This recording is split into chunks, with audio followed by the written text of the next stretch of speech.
I'm Luke Story. For the past 22 years, I've been relentlessly committed to my deepest passion, designing the ultimate lifestyle based on the most powerful principles of spirituality, health, psychology, and personal development. The Lifestylist Podcast is a show dedicated to sharing my discoveries and the experts behind them with you.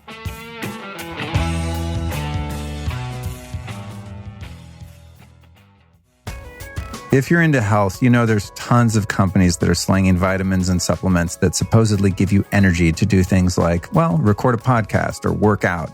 Well, there's one company called Four Sigmatic that you've probably heard me talk about, and I'm going to talk about again right now, that make one of the most badass energy-producing products on the market, and it is made from cordyceps mushrooms. Yeah, weird.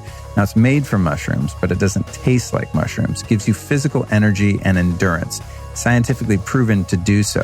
Cordyceps are adaptogens, but they're not like stimulants. In other words, they help you maintain energy levels without getting you super hyped, like a coffee product, for example. Now, you can mix them with your coffee if you want to go full bore, like I do a lot of the time. But Four Sigmatic products are dope because they come in these little easy-to-use packets. They're also great for travel. I always have them like in my my little medicine kit that I travel with. I pop them out in the morning at hotels and just, add water and shake them up, or at home, use them in all my different elixirs and things like that.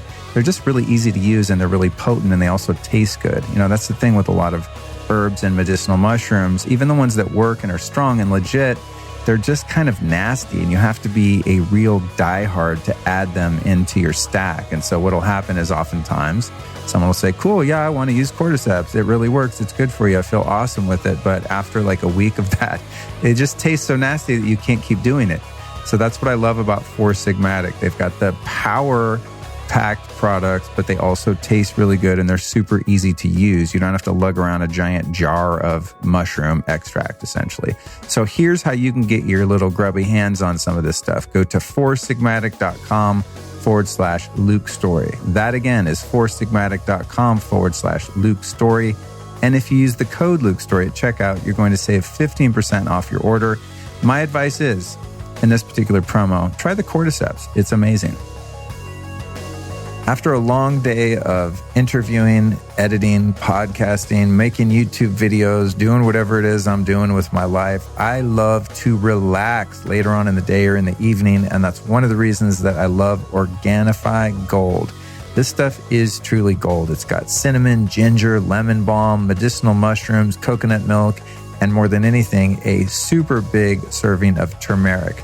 It's an amazing anti-inflammatory spice. It's one of my favorites. So I'll make myself a golden latte at night with some good healthy fats in there and just have a nice calming drink. My friends and family love to come over and have my magic gold elixir at night.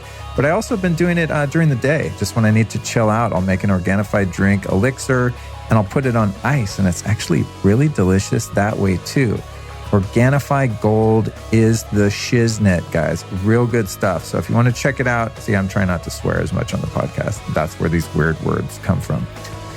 I should edit that out, but I won't because I'm high on Organifi Gold. No, seriously, I did have some of it earlier and put me in a really relaxed, but still kind of alert mood. It's amazing stuff and it tastes so bomb. You could even make like an ice cream with it. I'm going to start experimenting more with the gold. It's just a really good base powder that you can use for a lot of different things. Sometimes I'll throw some cacao in there, I'll kind of mix it up a bit. Organifi Gold can be found at the following website, you guys. It's Organifi, spelled with an I, .com/Luke. That's Organifi.com/Luke. If you want to save yourself some cashish to the tune of 15%, once you get over to their site, use the code Lifestylist to save 15% at Organifi.com/Luke. Bienvenido, compadres. Welcome to the Lifestylist Podcast. This is a very special bonus episode. It's a bootleg broadcast recorded live on location February 23rd, 2019 at Rama, Venice. This is an excerpt of the lecture portion of the High Love Experience workshop where I infuse Kundalini yoga exercises, mantra, and various other superpowers to induce a spiritual awakening amongst the crowd. I also brought one of my favorite biohacking devices called the Biocharger to this particular event where I blasted the audience with theta waves for 45 minutes. It was pretty rad.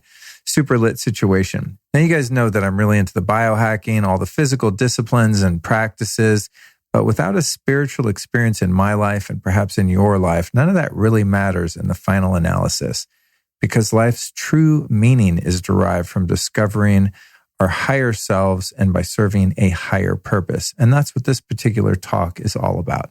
As I said, this is a bootleg broadcast, so be forewarned. The recording equipment I was using is not the equipment that I normally use in studio recording, so you're going to hear, what was heard in the room, for better, for worse. There's going to be some realness there, and I'm hoping that you really enjoy it and benefit from this. I had a great time that night, and perhaps the coolest thing about this particular recording is the audience members were, I would say, 90% Lifestylist podcast listeners. So you listening might have even been one of the lucky few in the room that night.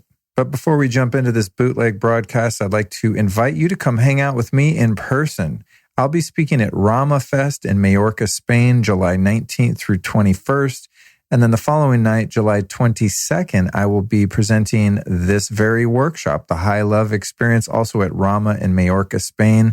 Then I'll be at the Health Optimization Summit, brought to you by our friends at Paleo Effects and Bulletproof Upgrade Labs. That's September 14th and 15th in sunny London, United Kingdom. If you want to come to these events, it's super easy. Well, I guess coming there isn't easy, but finding them is easy, because all you have to do is go to lukestory.com/events, and you can get yourself down with some fun times. Here's what I talk about in this lecture you're about to hear. Identifying the thoughts and behaviors that block us from the life we crave and deserve, using intention to overcome resentment, fear, or shame. And that's the stuff that's blocking you from truly experiencing the unconditional love meant for you in your human life experience. The quantum physics of perception, reality, and spirituality. And stillness, that rare but valuable experience of sitting with presence and anything that presence brings. The erroneous belief that your body equals your true self. The fact that you don't need to take your animal or lower self so seriously, and that you don't need to fight with it either, because guess what? It's not going anywhere. Suffering, the self-created delusion that life is out to get you, and how to end that suffering. How far we can go in one human lifetime with the right tools. Trying to change our experience using the wrong power source, and why it's a futile gesture. The many useful different paths to spiritual growth and why they work. The freeing experience that there's something greater than ourselves beyond our limited perception of reality. Why it's brave to access and emote feelings and emotions, and why you don't need to be ashamed to feel. And finally, the transformational power of applying universal truths in our lives. So as I said, this is an episode that's close to my heart, because this is truly the purpose of my life. So thank you so much for joining me for this very special bootleg broadcast of the Lifestylist Podcast. I'll catch you back next Tuesday.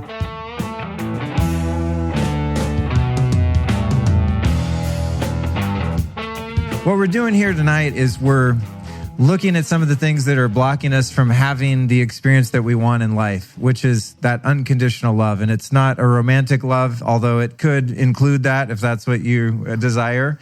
But it's about the unconditional love of everything that is, even all the bad things, that we deem to be bad. And what really prevents us from having that experience within ourselves all the time are traumas that we've had, experiences that we continue to have, thoughts that we have, feelings that we have, things that we experience that we are unable to contextualize, And so the problem is not that there's no sun. The problem is there's a lot of clouds in front of the sun. And so any work we can do, Kundalini yoga, I've done everything. I just got back from Costa Rica doing 4 ayahuasca ceremonies. A lot of healing took place at that. I'm game for anything that's going to remove the blocks that are preventing me from experiencing reality as it actually is. And reality as it actually is that everything is working for my benefit 100% of the time. And that everything is absolutely perfect no matter what's happening. And that's a real stretch for the mind to get to and the ego to get to, because it likes to hang on to the pain and likes to hang on to the trauma and likes to hang on to the idea that life is suffering and that's how it's supposed to be. So what we're going to write is really simple. The first thing that comes to mind right now in your personal life, and by the way, no one in the room, including me, is ever going to see this. So feel free to be completely honest. Funny thing. I recently went to Date with Destiny with Tony Robbins. And one of the exercises he does is he has people write down, like, I think it was like some things that you've done that you feel guilty about or ashamed about, and then you turn them in. And then he and his wife read them in front of the 5,000 people. And I thought it was going to be like, I don't know, like I eat too much ice cream, or, my wife doesn't know I go out in the garage and smoke cigarettes or something, and it was like, I'm not even going to repeat what the people said. I was just like, holy fuck, I'm in the room with these people. People were like seriously abusing other people, like crazy shit. And I was like, I don't know if you should be reading those. Like, I don't feel comfortable in this room now. Yeah, there's some really dark stuff. And you look around and everyone's like happy, normal people. It was so strange. I'm like, was it the guy next to me that just did that gross thing? I was, wow. I'll put it this, one person had sex with an animal, that was just like, yeah, I was like, wow, we're really going there. Okay. No offense if you've had sex with an animal, no judgment. It just was unexpected. Unlike Tony Robbins, I am not going to read anything that you write, and no one else is either. So really dig a little bit, and think about that thing that's blocking you from experiencing love, that resentment that you have, that fear that you have, that thing that you're really ashamed of. And we're going to put them in a bowl, and we're going to pray on them, and we're going to have practice over them, and they're going to be thrown in the trash, and no one's ever going to know it was your writing or what it was. You can even tear it up when you put it in the bowl. We don't have a bowl, by the way. It's a figurative bowl, but we'll find one. But I want you to feel safe. That's the point. And as honest as you can be with yourself, it's going to be more powerful. And just a couple sentences, okay? You guys good with that? Cool. Go for it. Like 1 minute. Just bang it out. First thing that comes to mind. Those bastards. Something that's blocking you from love. Yeah, a resentment, a fear, something you're ashamed about, a money issue, a bankruptcy, a divorce, a betrayal, a loss of an attachment, a hurt, those types of things. Today, like in your day, as you're driving around, living your life, what was the thing that was like, God, this sucks. I got to get rid of this. Or most recently, if it wasn't today. I find for myself, most of these blocks come from trauma. That's it. After all this work of all these years, it's ways in which we've been hurt before, and then we get hurt or think we're being hurt in a similar way, and we have the reaction as if it's the first time again, and so it could be something like that. I think they call it getting triggered. Yeah. When I look at those things that are blocking me, it usually boils down to one of two types of things. One is that I'm going to lose something that I have. Could be something physical or not. And the other one is that I'm not going to get something that I want. It usually has to do with security of some kind. Whether it's emotional security, love, attachment, or physical, financial security, that kind of stuff. But it really is about something being taken away or not getting something. That's usually my deal. And even if it's something that seems to be around anger or resentment or something like that, below that is usually some hurt, and that hurt is usually intertwined with fear. Did you guys find any of that stuff? Did everyone find a good juicy one to work with? Okay, cool. So you can put it out of your mind now, and we're just going to really work on creating some positive energy in the room. And Elliot's going to go around and collect those nasty little tidbits from you, and we're going to put them up in the front of the room, and we're going to direct all of the positive energy that we're experiencing tonight on that, and we're going to transmute that. And that's really all it takes sometimes, is really strong intention, right? And really having belief. I interviewed a guy the other day named Bruce Lipton, and it was just a mind-blowing conversation. Again, I'm just like, what the... I had so many things kind of, I wouldn't say wrong, but I was missing, big parts of the picture. And he wrote a book called The Biology of Belief, and it's just insane to hear someone who's a scientist talk about the spiritual realm and quantum physics, in that the way we perceive reality actually changes reality, and that's what they discovered in quantum physics is, this bottle is one way and it's has a certain composure, but the minute it's observed, it changes because it's being observed. And that's how all that stuff that Elliot's grabbing in your bag is right now. And that's why we have the ability to work through those blocks and to change them. Because without knowing what's blocking me, knowing the ways in which I'm stuck, there's no way to ever overcome them. In my life earlier on, I really struggled a lot with various addictions. I mean, like every addiction you can have, basically. Let's just put it that way, not various. Just check the boxes, and they were all probably there.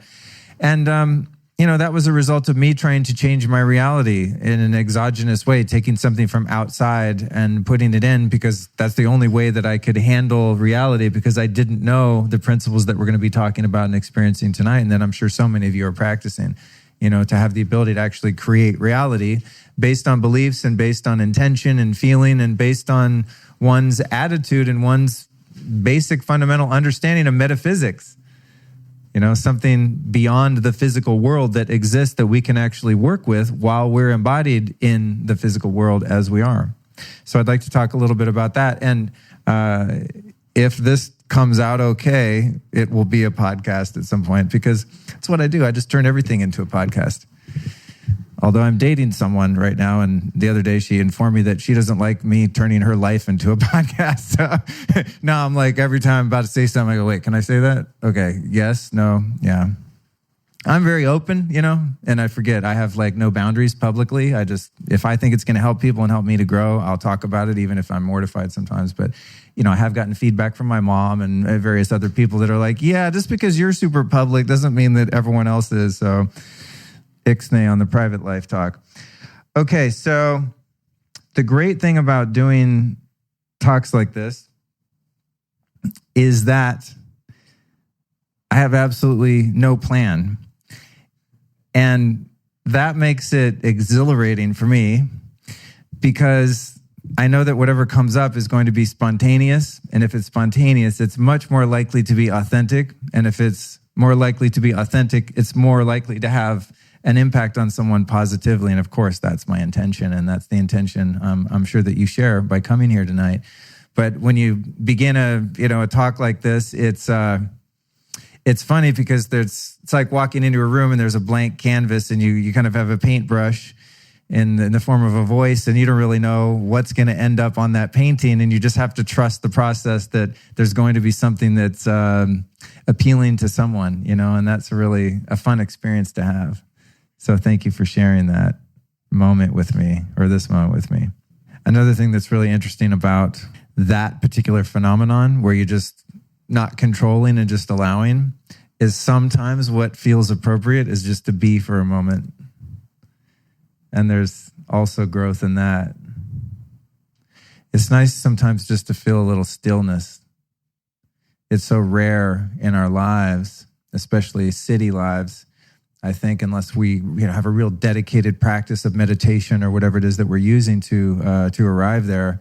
But it's really quite rare, I think, for most of us to stop and just really sit within ourselves and just sit with presence. And it's probably even more rare to like sit on a stage and do it, and just to go, okay, wow, interesting, I'm here, So thank you so much for joining me in that. And I think what I'd like to start with then, having written down the things that you wrote down, you might find that by the end of the night, it becomes less meaningful to you, because you've got it out of your body. You've manifested something from the unmanifest. You've made something physical that was a non-physical experience within your energy field. Conversely, you also might find, wow, you know what? That list could have been a lot longer. And you might realize there are some other things that are in fact blocking you from experiencing who you really are and what reality really is. So what I'd like to talk about is some of the common blocks that keep me and people that I know and people that I've worked with from having that type of experience. Because the crazy thing about being human is that if we weren't encumbered with this physicality, right? If we weren't incarnated into a body, there would be nothing but complete bliss. And I know this because I've had the experience pretty much of being out of my body. And I'll tell you what, when you're out of your body, there's no problems. The problems all have to do with the body, because the body has certain needs. So in order to keep this vehicle going, It's like a car, right? And you have to keep this car going. So therefore you need fuel. And, the fuel, of course, means that you need money and you need shelter because of predation and the elements. You got to keep this body alive so that your soul can have this experience, right? So, and then, we're given the drive to procreate and make more bodies so more souls can come incarnate. We're just wired that way, right? And so we're driven by all of these instincts that make us feel like we're constantly under threat or that we're not complete because we're missing something. We've got to get something, as I was saying before, that sensation of, I'm afraid I'm going to lose something that I've got, or I'm not going to get something that I want. All of those drives are typically the way most people live. And when you look at humanity in a global sense, and you look at some of the dis-ease that we experience as a species and the dysfunction, it really all comes from the erroneous belief that we, in fact, are this body and that we are this animal and that we alone have to fulfill these needs. And it's really interesting when you think about it that way, because we have this higher self, right? This angelic being of pure unconditional light and love. And we get the experience of coming into an animal body that still has the animal needs. I mean, you can see what a fucking twist that is. What a plot twist, right? Like, how is that going to go well? I mean, can you imagine taking a tiger, and like giving it the intelligence we have? A dinosaur, think of like a fierce creature. If they had the intelligence we have, we would not be here. They would be the apex predator and we would be lunch. See what I mean? So we have this conscience, we have this soul, we have a sense of right and wrong, we have a sense of love and caring and nurturing and taking care of one another, protecting one another. But we still have those animal drives. And that's really the war of the human experience, is how to manage those drives and not let those drives be the thing that prevent us from having that angelic soul experience here on the planet in our body. And it's this constant dance of like, okay, too much animal, a little too much spirit. It's like there's this yin and yang thing going on all the time. And there's these scales, because if you go too spirit, you don't eat. You know what I mean? If you go too spirit, you don't make babies. If you go too spirit, you don't care that the roof blew off your house or that your house burned down and you got to find a place to go. Do you see what I mean? So the animal has to be there because the animal is part of who we are. But when the animal's in charge, you've got problems. When the animal's in charge, you've got rape, murder, war, greed, and the famine that results from greed, and all of the things that we think of as evil in the world, many of us, living in that duality of like good, bad, right, wrong kind of thing. And what I'm here to propose is that there is no such thing as good or bad, but it's our perception about it. It's our inability sometimes to see that, oh, those guys over there, yeah, they're just a little lower on the scale. They're in the animal zone still. They're not in touch with that higher sense of aliveness and experience. And how I know that is because I've been there. I mean, I spent so much of my life. I was thinking about this on the way over here, just, oh my God. And it was just a result of whatever karma I had to work out and experiences some pain and trauma and things like that as a kid. But what happened for me is I just became an extremely negative person. I just hated everything all the time. And I was reflecting on that driving over here. And it's hard for me to even imagine being like that anymore, because now I hate things for like 2 minutes. It's like, that guy, hey, pulled out in front of me, and it's just over most of the time. I mean, even some big things, I'm kind of shocked sometimes. It's just like water off a duck, but that is a fairly recent phenomenon due to the fact that I'm learning little by little that I don't need to take the animal self, the lower self, quite so seriously. And I'm also not fighting with that self. I'm not fighting with the ego and demonizing the ego and thinking of myself as wrong or a sinner because sometimes I behave in my lower nature. The key is in identifying that both of those things are present. And as I said, learning how to dance with that, learning how to accept that. So if I get afraid in a way that is completely illogical, which actually happened to me today, I got a little insecure, you could say, a little insecure. And my higher self was there telling me, Luke, your mind is making up stories right now. It's completely fake news. You know better. You're totally safe. You're fine. What you think is happening is totally not happening.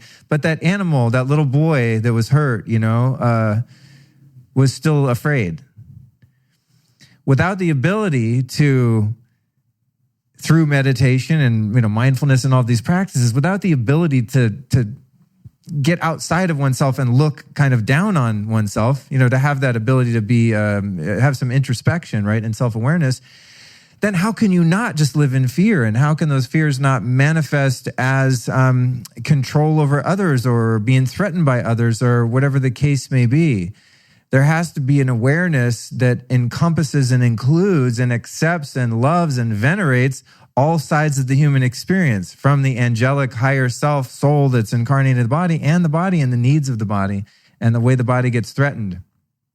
And the way the mind, the supercomputer, or in some cases, in some moments, the Atari that's like stuck. For those of you, I just aged myself. If you know what Atari is, right on, girl. It's like a very prehistoric video game, The mind then is there to make sure that it's cunning enough to protect the body to keep it alive, right?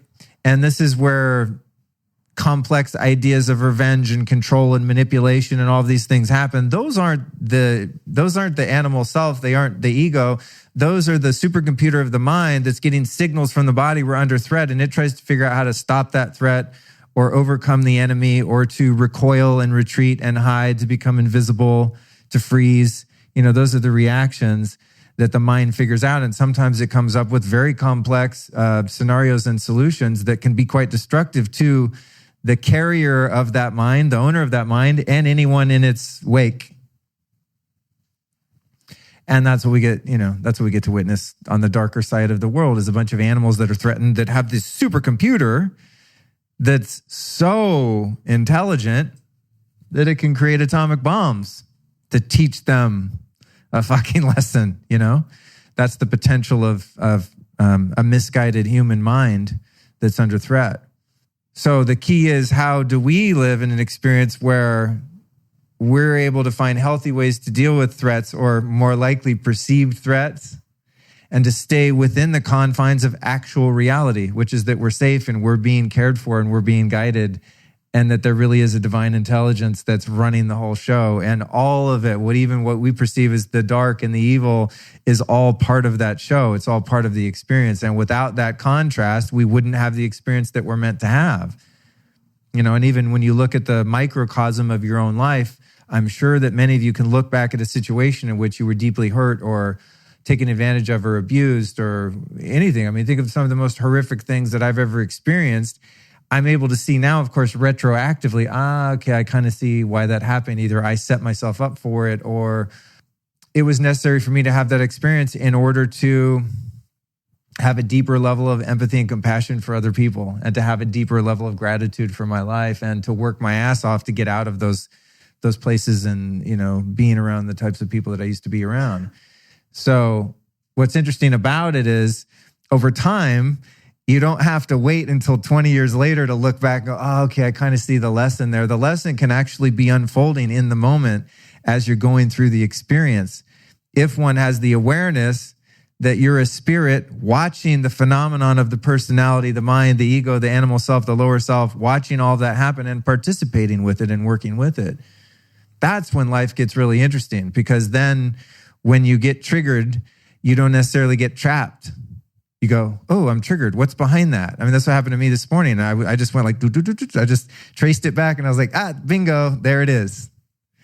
Because something happened before, and I have a similar sensation in my body, which you could call like a negative emotion or a fear, some anxiety. Then the mind, it feels this sensation. It tries to figure out what it is so it can stop the pain. So it relates the thing that's it thinks is happening now that's causing this feeling to the thing that happened in the past, but it's not actually the same thing. It's making up a story about what's happening now because that's how the brain is wired. That's how it works, because all of those past experiences and traumas and pains and struggles exist in the subconscious mind, which is 95% of what runs us. That's not a theory. That's actually a fact. 5% of us is our will for happiness, for love, for, success. So the 5% of the conscious mind is trying to do battle with the 95% of the subconscious mind that's housing all of those traumas as a means of survival for the animal. Because if you walked by the hot stove when you were 5 and went, ow, or walked by that thing in the middle of the room, the biocharger, and did that, you're going to remember that shit forever. And thank God we're wired like that. So you don't your entire life well, I have done a lot of repeated hot stoves, but, eventually learn. But we're wired to remember a certain amount of pain, which is such a gift, because, hey, we fall down, we go, all right, I'm not walking over there again. You learn about your environment.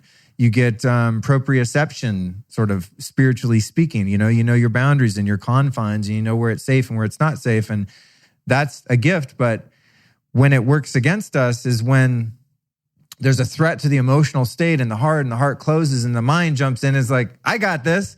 I'll figure out how to deal with this, or I'll figure out what it is. And then it's connecting all these dots that actually have nothing to do with each other. You ever had a situation where, like, let's say you shoot someone an email. This used to happen to me a lot in business. You shoot someone an email and you kind of pitch yourself. You're a little vulnerable. You put yourself out there. Hey, Joe Smith, I had this idea. We could do this thing. Like, let's do the thing. And then it's just tumbleweeds, right? Just deserted highway, just silence, nothing, vultures, nothing comes back. And has your mind ever gone, oh yeah, they think I'm a total loser. They don't take me seriously. Like, I'm totally not worth it. What was I thinking emailing that person? I'm way too stupid. They would never do a project with me. Maybe it's that thought, or maybe it's like, really, motherfucker? It's like, oh, you're not going to email me back. It's either the retreat or the attack. It's the defense or the offense, which is the game of the ego. It's a game of the body. But it's so interesting that over time, if you can see those situations in which the mind makes up a story, and then later on you realize it wasn't true, because the next day that person is like, oh my God, my mom was in the hospital. I'm so sorry to get back to you. You're like, oh, I'm such a jerk. I was hating that person for 48 hours, right? Or oh my God, I'm not a loser. They're all excited. Oh, I've been waiting for your email. Yeah, let's do the thing. You're like, oh my God, why can't I remember this next time? I get paranoid and triggered and think that the thing is not what it really is. How do we do that? How do we master that? Is that ever possible? I don't know if it's ever possible 100% in the within one body, one lifetime, but I can guarantee that it's possible to get a lot better at it. Abso-fucking-lutely. Better and better and better at it all the time, meaning the duration of triggeredness gets shorter and shorter and shorter. And what's really fun, which I've experimented with as of late, is actually sharing the experience of being triggered and the core of it, wherever the root of that is, with the person who kind of triggered you. I mean, you have to be with someone very conscious and woke to do that. Otherwise, they'll think you're nuts. But, in intimate relationships, or, even a close business relationship, I think if you're with someone compatible and they're relatively of sound mind and, emotionally healthy and somewhat developed and mature, they would be able to receive that with love and compassion and hear you out. And you have an opportunity for growth and for healing that trauma, where maybe that trigger doesn't exist anymore because now it's not your secret little trigger. I'm talking publicly about, like, emailing the person and they don't get back to me and I totally personalize it and make it all about me. It has nothing to do with me, and most of the time it doesn't. But that's the nature of the infantile ego, of that scared child inside of all of us. That's like, anything bad that happens, it's all about me, right? I mean, you see, like, little kids. Mom comes home, mom's just, bummed out because it was a rough day at work, and the kid's like, oh my God, mom hates me. No, mom doesn't hate you. Just your whole world when you're in your formative years is about you. That's another survival mechanism, right? Babies are all about themselves. They're selfish little bastards. And God made them that way, right? Bree has a kid, right? You know that. And so some of us grow up, but we never outgrow that. And so every experience that we have externally, we internalize as it's happening to me. I used to have this with, like, the government, with law. It's like, the parking ticket, the taxes. It's like, oh man, they're fucking me over. They're doing it to me, man. It's the man, he's after me. It's like, no, they're after everyone. Don't take it personally. You're not that special. They're going to take some of everybody's money, especially as you make more of it. So the good news is that with spiritual study, with spiritual text, practices, meditation, yoga, learning how to quiet yourself down, quiet your mind and emotions down, that each one of us literally in this room right now has the key to that lock, the key to freedom. And the key is having the awareness that most of the thoughts and feelings that I have that I find to be painful and the things that block me from having the experiences I want in life aren't actually true. They're completely ghosts, they're phantoms, they're made up. And if I can learn how to have a little bit of gap of separation between who and what I really am as consciousness, as a soul, a spirit embodied here, and the experience of the body, just that much, just a millisecond of a gap there gives me the power of alchemy to actually change reality, because then I have the opportunity to create reality based on how I want to think about it. We'll be right back at you after this brief but important announcement. Let's talk about one of my favorite biohacks, and that is red light therapy. Now, to me, the most powerful biohacks are the ones that harness or mimic nature, and that's exactly what red light therapy does. It concentrates a very narrow spectrum of red light that's produced by the sun in the morning and evening. However, you don't need to go out into the sun for hours to get it. You can do it in about 10 minutes in your own home. Now, my favorite red light therapy company is Joovv. That's Joovv. They're FDA cleared and deliver clinical power with a new modular design that's really easy to customize and set up anywhere in your home. Now, I have the one panel here in my podcast studio, and I haven't had a chance to build on it, but even the one's good enough for me. I just have to turn to the front and the back every morning. And by the way, this is part of my every morning routine when I'm in town. In fact, if you want to learn a lot more about red light therapy, you can go back and listen to episode 169, where I interviewed the guys from Joovv, not just about their device, but about photobiomodulation, this therapy, the science behind it, where it comes from, etc. So that's episode 169. Now, I've been using my Joovv since 2017, and I've seen two major changes. A huge advantage from recovering from workouts. I have almost zero soreness in my muscles and my joints when I go like really bust ass in the gym. So the recovery is major. And then a massive testosterone boost. Now, a few years ago when I was in my early 40s, my T levels were really low, like around the 400s. Now I'm in my late 40s, and depending on when I check them, I'll be anywhere from 600 to 800, and that's been a game changer for me. So here's what's up if you want to check out the Joovvs. You're going to go head over to joovv.com/Luke. That's JOOVV.com/Luke. And what I'm really excited about over there is they've got a new handheld device. It's called the Joovv Go, and it gives you all the same Joovv power, but it fits in the palm of your hand so you can travel with it. So I'm definitely getting one of these ASAP. So get over to joovv.com/Luke. That's JOOVV.com/Luke. When you check out making a purchase, use the code Luke, and they're going to send you a free gift. And now back to the interview.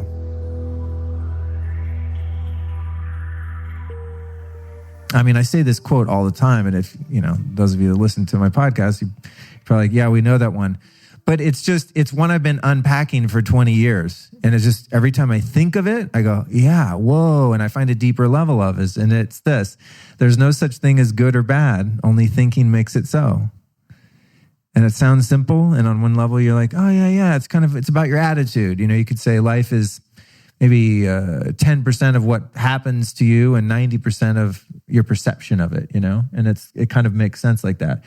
But then if you start expanding that out into things that are fundamentally wrong, the things I'm thinking of, right? Well, how can that not be bad? And just think of, two things right now that you think are completely unforgivable and are bad or dark or negative or evil. And what makes them that way is the way that we think about them. And again, going into, zooming out on the whole human experience, in order for us to come here and learn the lessons that we need a full spectrum. This isn't the love and light dimension that we're in. The earth plane is not kumbaya and rainbows. How would you learn? How would you learn? That's like taking a postgraduate PhD neuroscientist and having them read the fucking ABCs. What will be the point? We're very sophisticated souls coming here. We need complexity. We need contrast. We need experience. We need the ability to go to the most dark, depraved levels of existence if that's what we need to experience, and also have the vast range of consciousness available to us so that we can rise up sometimes, so many levels within one lifetime. I mean, I feel like in this lifetime, from where I came from, I wish I could go in a time machine and show you the train wreck that I was for the first, maybe 30 years of my life. And I feel like, I'm still working on a lot of stuff, but I'm a pretty happy guy, to see how far one can come in one lifetime if you have the right tools, if you have the right power. So that's really what the problem is that most of us are trying to change our experience or change ourselves using the wrong power source. We're trying to do it based on our own power. And we have a lot of power. We're powerful beings, but it requires a relationship and a communion with a power that's higher than us. Because that power that's higher than us is the thing that gives us that separation of animal and spirit and allows us to actually live there some of the time, where you can go about the business of being human in the material plane, but still be very much seated in your spiritual self, because that relationship with a higher power or spirit or God is the thing that you can stay tethered to while you're having the human experience. It's like you're holding hands and you keep that one hand connected, but you're using your other hand to drive and do all the other things you do. There's a touch point there. You have your toe in the water. There's a part of you energetically in your awareness that's connected to that greater source of power that's infinite and unlimited. Because based on our own resources, you can only get so far. Any person that just tries to self-will and, logically figure out the game of life only hits a certain level of development, and that's the level of the intellect. And that's a great level to achieve if you're a professor and, you're teaching science, and that's the realm that you're designed and destined to be in. But if you're in this room, that's not you. If you're in this room, you want to take it higher, because there's no way you would ever be listening to someone like me right now. You would have left the room already like, who the fuck is this guy? And if you're thinking that and you're still sitting here, you're still destined for it because you haven't left. You see what I'm saying? It's like, people that don't want to learn how to play golf don't end up on the golf course. And I believe people that come to places like Rama, people that are interested in sharing a perspective, sharing space, are people that are destined to evolve, and sometimes rather quickly. And it might not even take that many lifetimes. You can bang out a lot of lifetimes in one if you're willing to suffer. If you're willing to experience, not suffer. If you're willing to experience the pain and discomfort that comes from growing.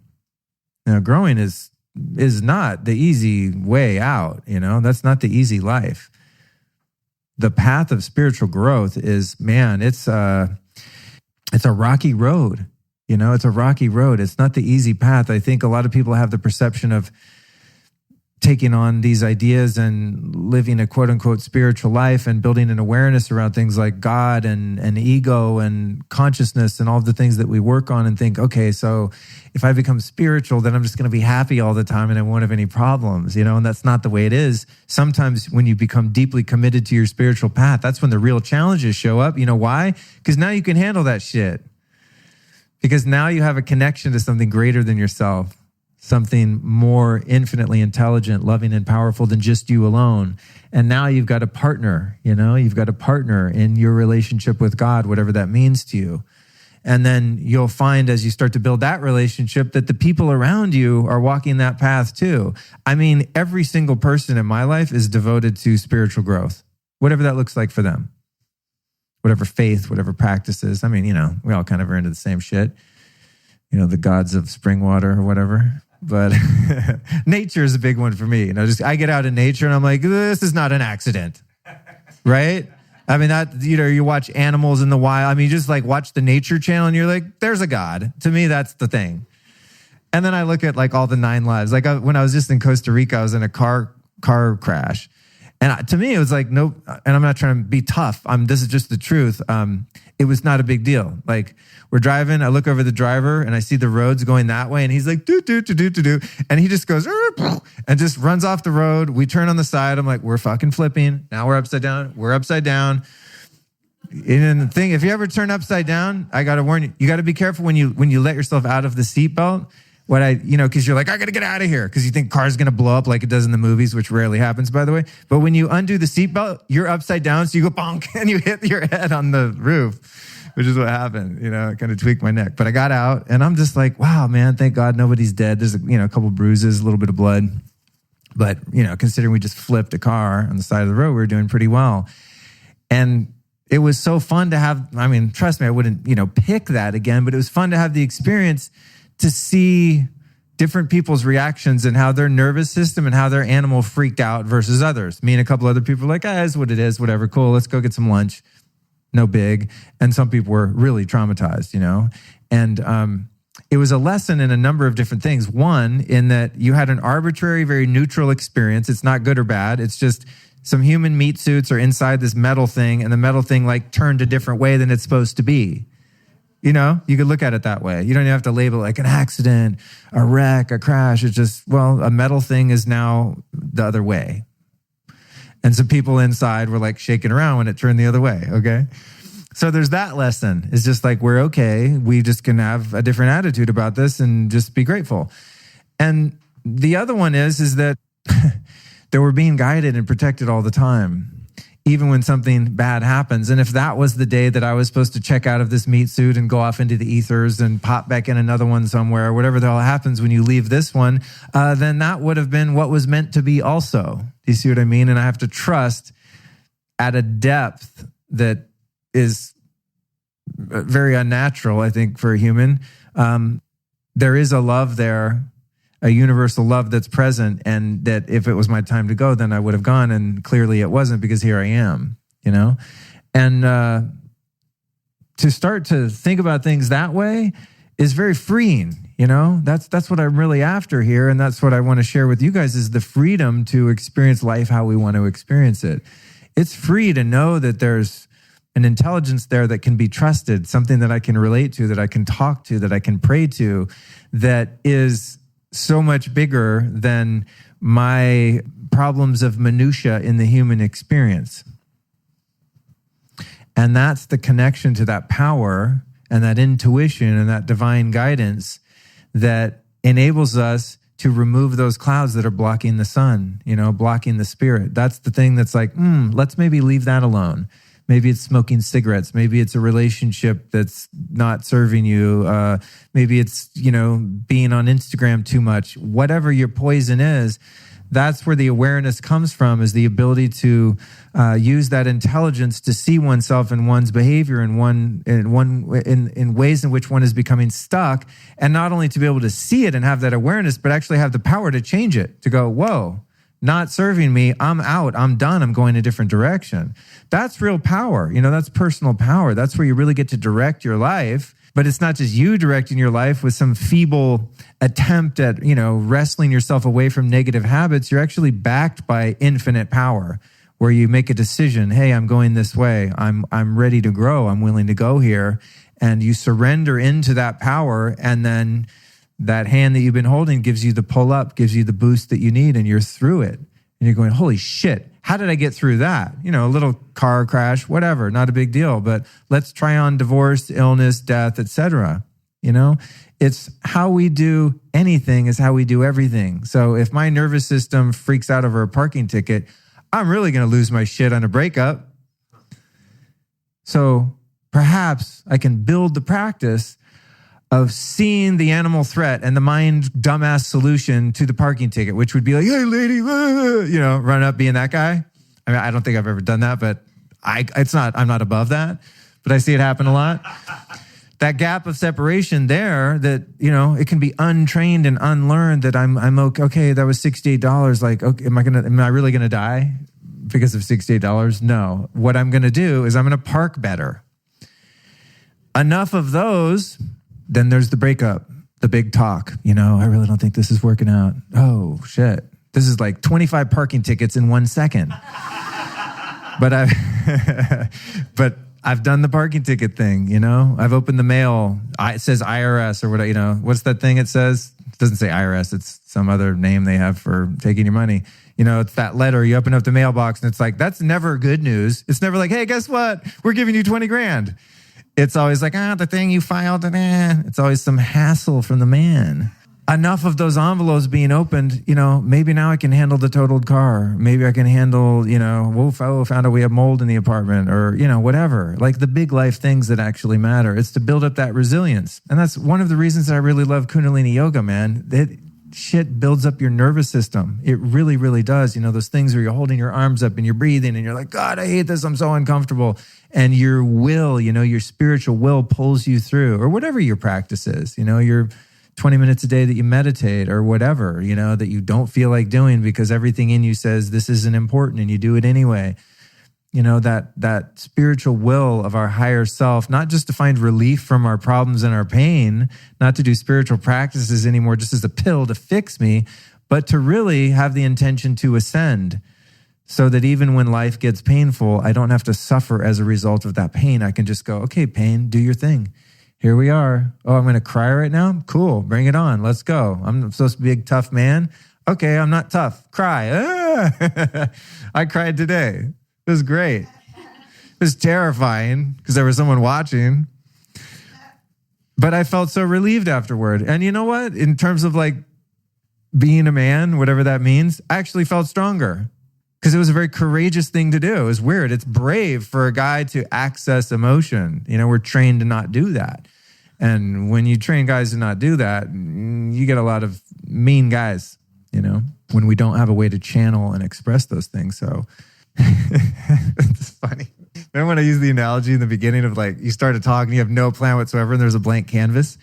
I think like my canvas looks like a Jackson Pollock painting right now. I'm just like, I wonder if any of this has made any sense at all, you know? And then my practice is, it doesn't matter because what matters is, it really doesn't. It really doesn't. What matters is the energy field of the room. You know, it matters that I love you guys so much and that I, you know, deeply care about your success in every way. I mean, especially the inside success.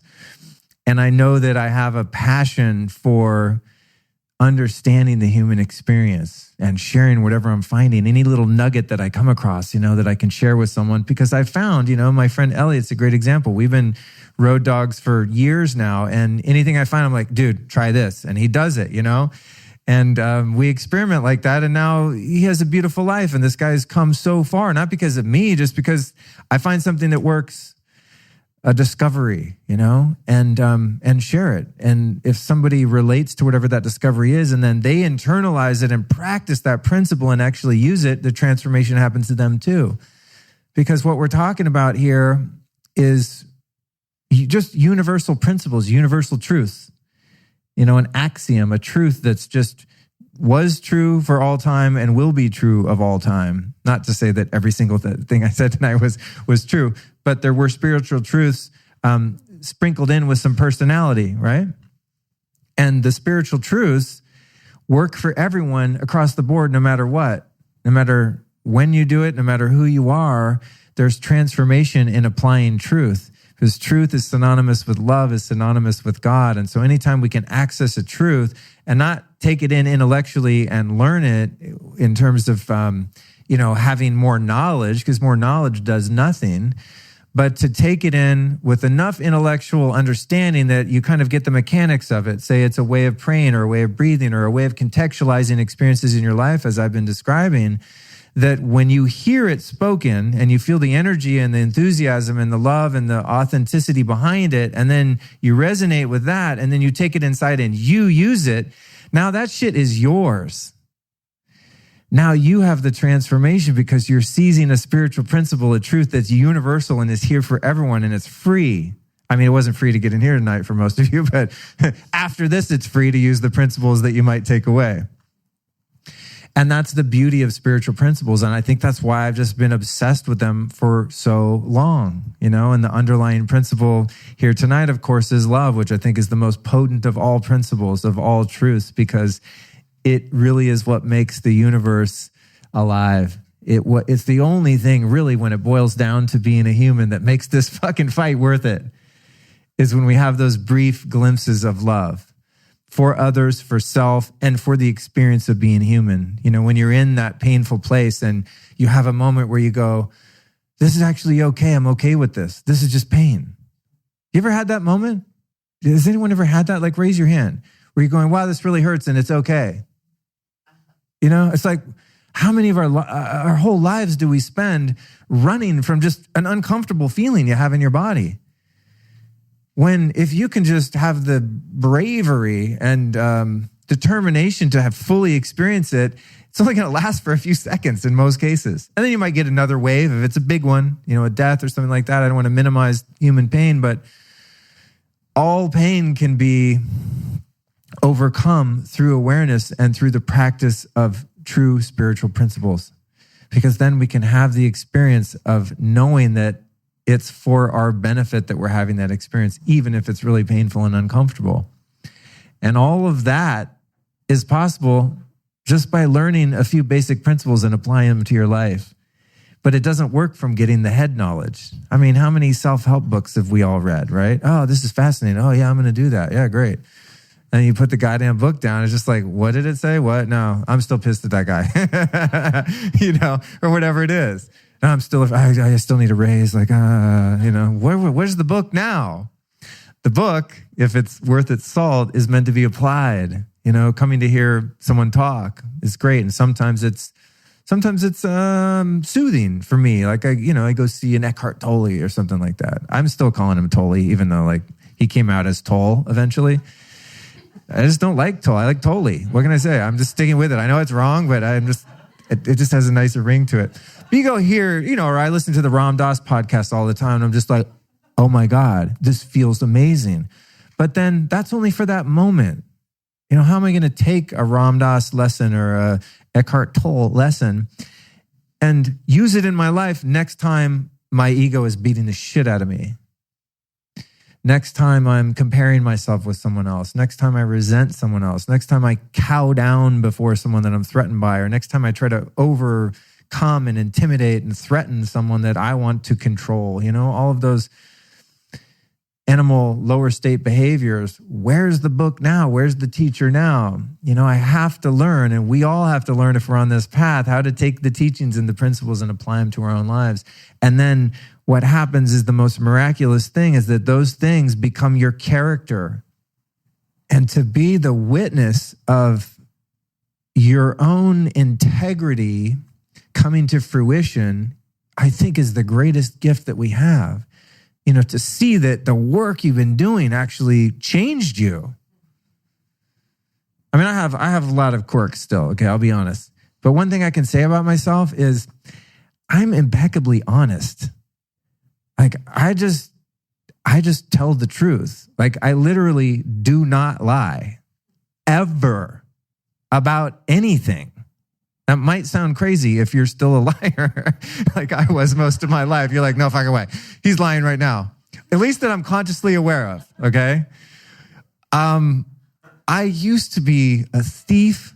I was a pathological liar. I was so phony. I mean, I didn't even know who I was to be real if I wanted to do so. You know, I didn't even have access to who I think I am, you know, in the most real sense that we can while we're still, you know, inside a personality and all that. But applying truth really does have such a profound impact on who you are. And when your character changes, everything in your life experience changes to meet that character. You know, it's that principle, which is another one, birds of a feather flock together. That's not just some shit your grandma said. That's really true. People of a certain moral character flock together because they're in vibrational alignment. And that's why I said, man, I feel so blessed to be in a room full of people like you, because you're my people. Like, you're on the same wavelength. We all have our stuff we're working through. But I mean, if this was like, I don't want to like be disparaging to any other type of group, but there's a lot of lower energy environments you could be in, say just like a nightclub or whatever, you know what I mean? It was like, I'm not necessarily vibing with everyone on that level, you know, probably some great people there. But that's not in my character. I don't find it fun to like, yo, get bottle service and like, you know, up in the club. Like, that's just not, I'm not there.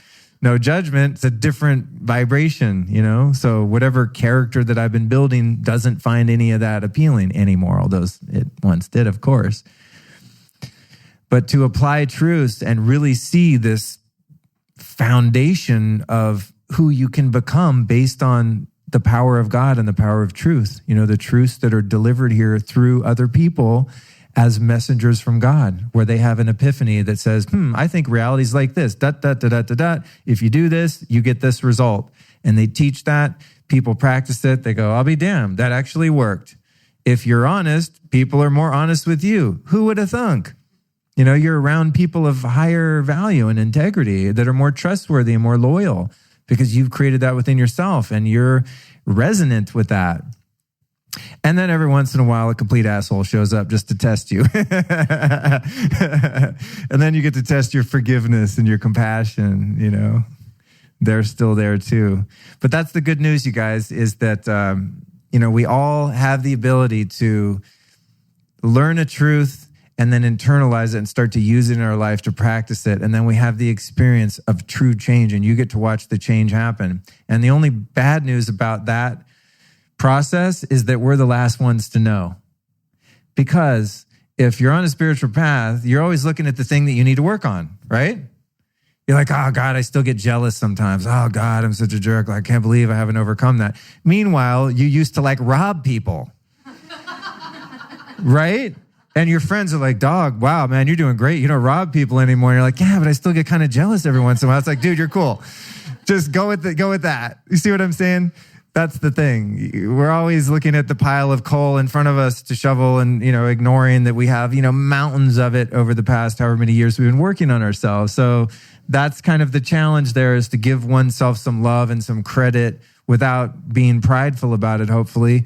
That, wow, shit, I made it to this room. I'm working on myself. I'm listening to these podcasts. I'm reading these books. I'm going to these lectures. I'm doing my practices. I'm meditating.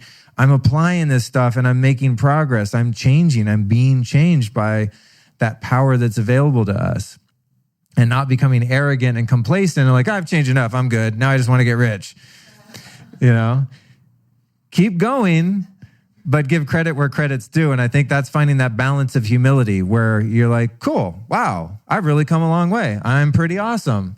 And I also do some bullshit over here on the side quite a bit, and I'd like to work on that also. You see what I mean? That's that place of balance where you give yourself a little credit, but not too much credit. I think in recovery circles, they call it staying right-sized. I really like that. It's a great way to say it. And on first glance, it might sound like, stay right-sized. Don't get too big for your britches, stay down. But it's not that. Stay right-sized means own your magnificence and brilliance. Just don't take credit for it. Own it, use it, value it, appreciate it, but know that it's not coming from you because you didn't make you. If you're a great singer and you think you're the shit because you're a great singer, heads up, you didn't make your body. You didn't make your voice. Something did. Something made you. If you're great at math, if you're great at whatever, if you have an awesome podcast, you didn't do that. You're just a willing participant. Something else gave you that. Creation gave you that. So it's to be appreciated and valued, but not, taken advantage of for ego fodder. So with that, ladies and gentlemen, I think what I would like to do is end this portion of the evening. God bless you guys. You're the best. Thanks for hanging out tonight. There we go. Blasted through another episode of the Lifestylist Podcast. Thank you so much for joining me on this evening. And if you were one of the lucky few to be in the room that night in Venice, thank you so much for being there. That was one of the most meaningful experiences of my entire life. No joke. If you'd like to come have this experience, go to lukestory.com/events, where you can come join me at Ramafest in Majorca, Spain, July 19th through 22nd, where I'll be doing a number of different panels and podcast recordings and workshops and all sorts of cool stuff. So if you want to get down with some breath work, Kriya, mantra, Kundalini yoga, magic, go to lukestory.com/events. If you can't make it to Majorca, Spain this summer, perhaps you can come join me at the Health Optimization Summit, September 14th and 15th in London. That's going to be an epic biohacking health conference brought to you by Bulletproof Upgrade Labs and Paleo Effects. and my friend Tim Gray, the founder, who's putting together just a fantastic event. So I can't wait to meet you all there. If you can't do that, well, then you know what you can do. You can come back to this very podcast next Tuesday for episode number 210 with Dr. Chris Shade, where we're talking all about the real deal on detoxing. Thank you so much for joining me. Don't forget to follow me on Instagram @Luke Story. If you want to interact more personally and you have questions, you need support from me and fellow listeners of the show, you can join the Facebook group. Just search the Lifestylist Podcast in Facebook. You'll find a private group there. Request to join, we'll let you in, and we will have a freaking digital party, folks. Thanks again, and don't forget to share this episode with a friend. This episode of the Lifestylist Podcast was produced by podcastmasters.net.